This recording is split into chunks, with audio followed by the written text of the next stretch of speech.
The wolf made the mistake of growling first. Facirri had been enjoying the quiet, the particular delicious quiet of being, at long last, alone. Behind her, the coven and its endless small incompetences receded into the dark.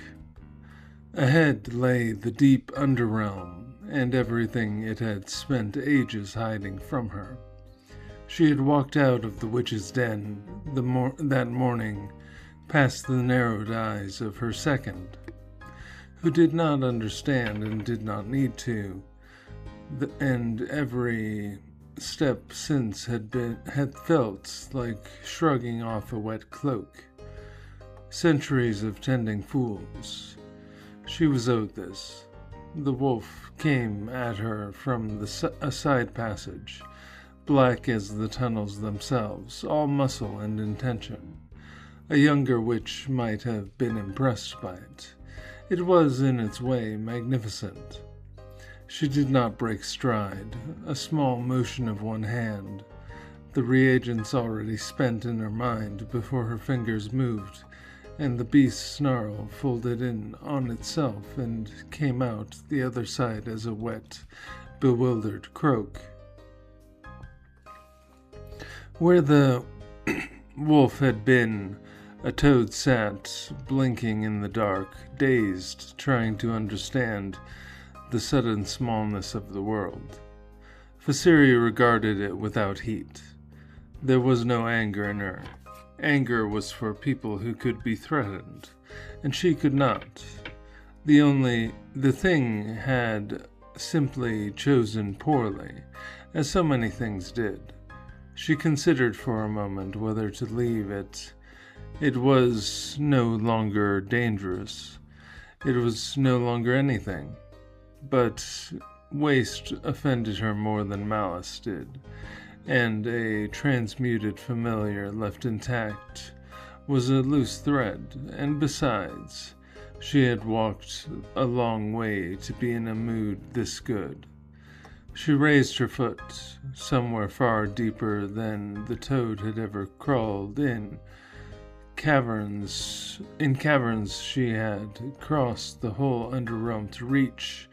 The first of her relics waited in the dark. The morning stretched ahead unhurriedly and entirely her own. She brought her foot down, a small final, contented punctuation, and walked on toward the deep without a backward glance. The matter was already forgotten.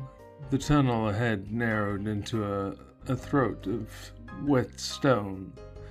Bioluminescent fungus clung to the walls in pale blue patches, enough light to see by if one had the eyes for it. Facirri had the eyes for it. She had outlived most things that crawled down here, and the rest had learned to keep their distance or die surprised. The map she carried, stolen from a lesser who had not known what he possessed, marked the first relic site 3 hours ahead at mortal pace. She was not mortal. She would be there in 2. The passage opened into a cavern vast enough to swallow cathedrals. Stalactites hung from like frozen rain. Far below, a subterranean river hissed over stone. The air smelled of copper and old water. Something moved in the dark across the chasm. Large quadrupedal, watching, it did not approach. Facirri smiled. The deep had its hierarchies. She was pleased to find hers already understood. Ahead, 2 routes, a natural stone bridge spanning the chasm, narrow and slick, or a descent to the river, and the long way around through what her map marked as the drowned galleries. The bridge was faster. The galleries held something her map's dead cartographer had circled twice in fading ink. Facirri descended. The path down was a spiral of natural stone worn smooth by water that had stopped flowing centuries ago. Her boots found purchase where a lesser climber would have slipped. The air grew colder as she dropped below the cavern's throat, and the copper smell thickened into something older, decay and mineral, and the particular staleness of places that had not seen wind in a very long time. The drowned galleries opened before her like a ribcage. Columns of stone rose from black water and that lay perfectly still, reflecting the bioluminescence in cold doubles. Archways suggested architecture, not natural formations, but something built, then swallowed, then forgotten. The ceiling disappeared into darkness overhead. She consulted the map. The circled marking lay deeper in, past what the cartographer had labeled the antechamber, in script that grew shakier toward the edge of the paper. He had not labeled what came after. He had simply circled it twice, and then, she assumed, died or fled or both. The water came to her shins. It was cold enough to stop a mortal heart. Facirri waded forward. Witch's focus held above the surface, and felt the gallery's stillness wrap around her like a held breath. Something had lived here once. Something might live here still. She was, she found, genuinely curious witch. She stopped mid-step at the water's surface settling to glass around her shin. Her focus lowered fractionally. Her breathing slowed to nothing audible. Centuries had taught her this. In the deep, the first sound was the first death. She moved forward in utter silence, each step a controlled displacement, watching the black water for ripples that were not her own. The column rose around her like petrified sentinels. The bioluminescence painted everything in cold blue. Enough to see the water's skin, enough to catch movement if something broke it. Nothing broke it. She advanced through the antechamber, Witch's focus held steady, her other hand free at her side. The gallery narrowed ahead into a passage barely wide enough for her shoulders. The water deepened, waist-high now, then chest. The cold meant nothing. Her senses were tuned entirely outward. The faint current against her ribs, the way sound died against wet stone, the smell of something that was not merely old water. The passage opened, beyond it a chamber, circular. The water shallowed again to knee depth. At the center, on a raised stone plinth that had somehow stayed above the waterline, sat something small and dark and intricately carved. The relic the cartographer had circled twice, and coiled around the plinth's base, half submerged, something pale and segmented, and very, very long, shifted in its sleep. Facirri stopped moving entirely. the water around her legs still to perfect glass. Her breathing became something barely happening. She stood in the knee-deep cold and watched the thing coiled around the plinth with the patience of someone who had outlived haste and found it wanting. It was pale as cavefish, segmented like an insect, but scaled like something older. Each segment was the width of her torso. The coils suggested a length she could not see the end of. Some of it disappeared into the water. Some wound up the plinth's base toward the relic.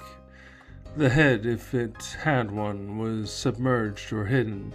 It breathed. She could see the segments expand and contract in a rhythm slower than mortal sleep. Whatever it was, it had been here long enough to stop registering the gallery's minor disturbances as threats. The water's cold, the stones silent, the relic sat above it, some small and dark and intricately carved, somehow some kind of focus, she thought, or a key. The cartographer had died or fled for this. The thing guarding it had probably been the reason Facirri waited. She watched the breathing pattern. She counted the seconds between expansions.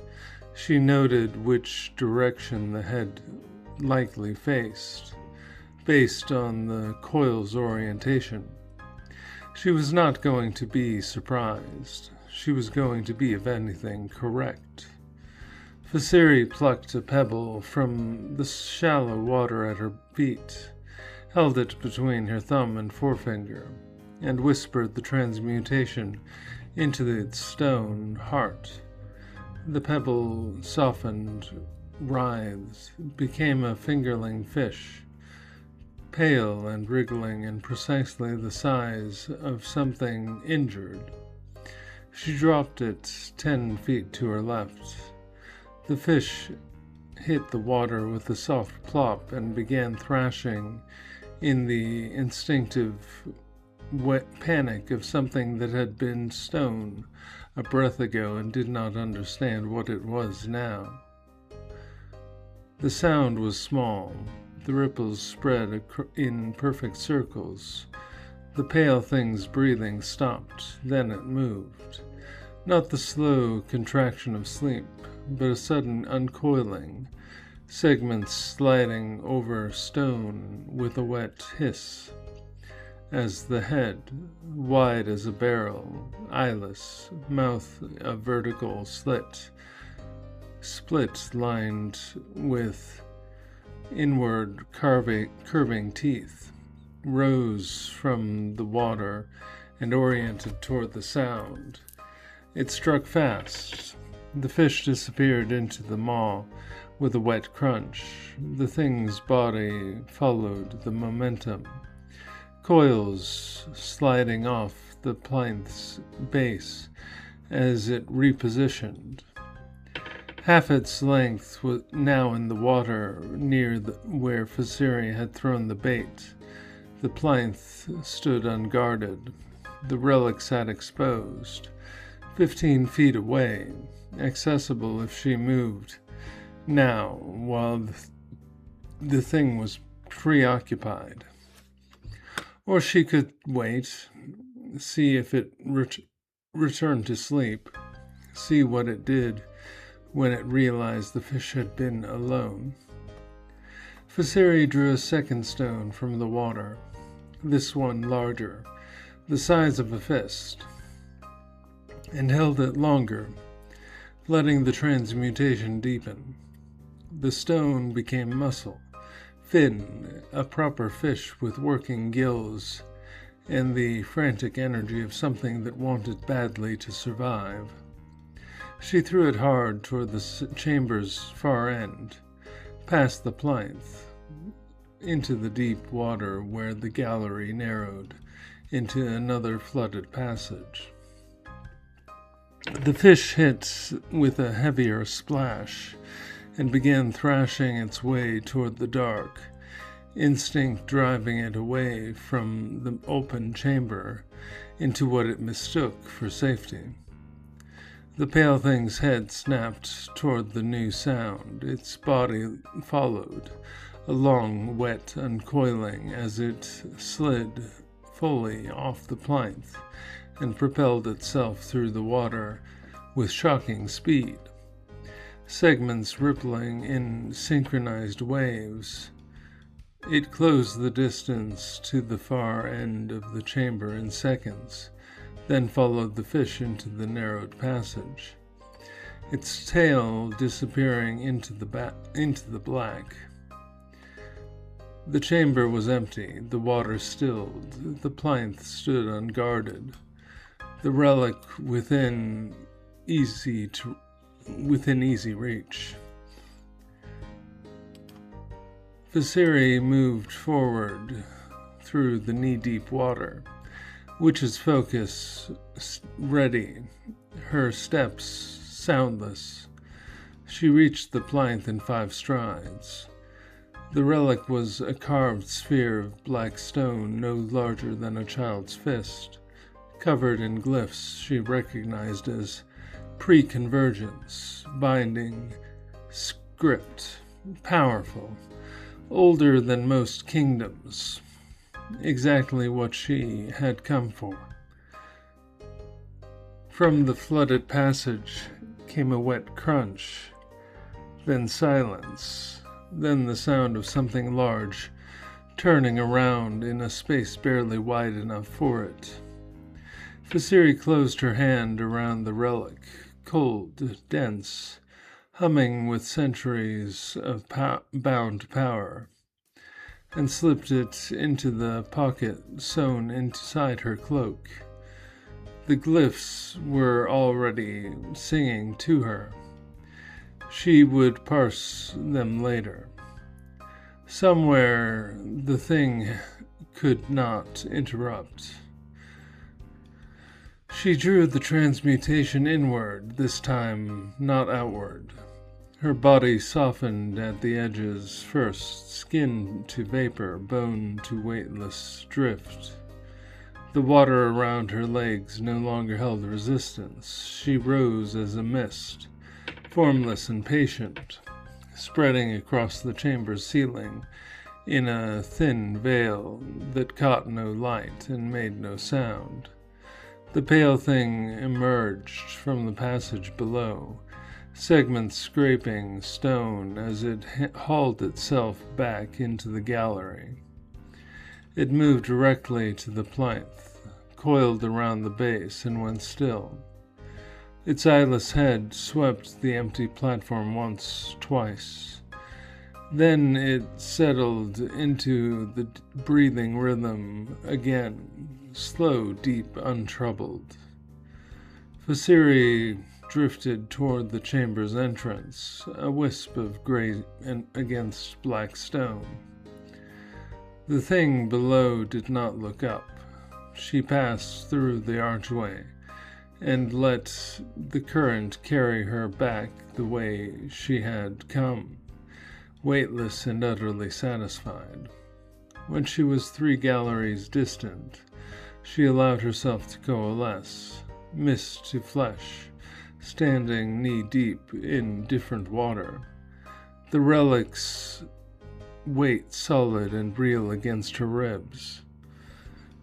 The drowned galleries stretched ahead and behind.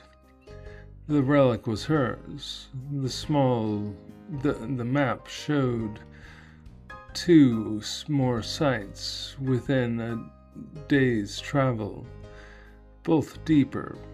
She could return to the surface and study what she had claimed, let the coven wonder. Or she could press on while her appetite was sharp and the deep had not yet noticed her taking.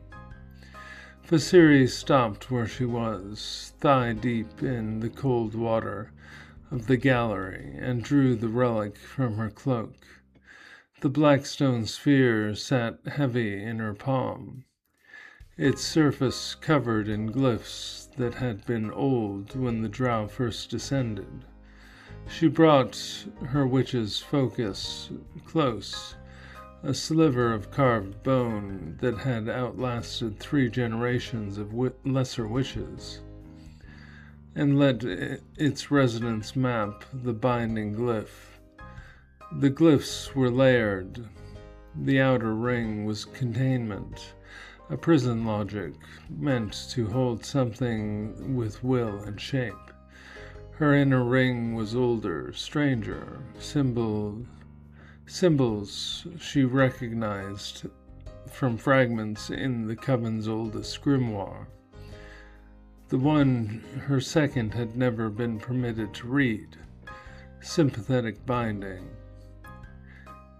Whatever this sphere contained, it could be linked to its kin. A network of prisons, perhaps, or a master key to something vast that had been divided and hidden.